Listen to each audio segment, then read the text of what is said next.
বন্ধুরা, প্রায় 3টের কাছাকাছি বেজে গেছে।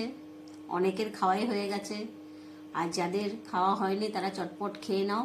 আমিও বসে গেছি দুপুরের খাবার নিয়ে। দেখো কি কি তরকারি করেছি আজকে।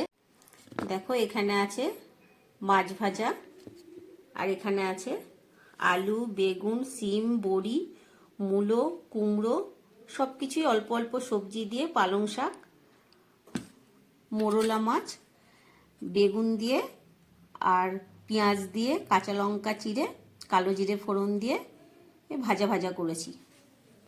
আর এখানে রয়েছে 1 পিস রুই মাছ আছে, আর ইলিশ মাছ দিয়ে বেগুন দিয়ে পাতলা ঝোল।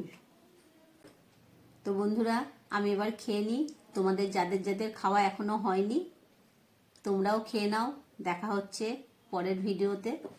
টাটা।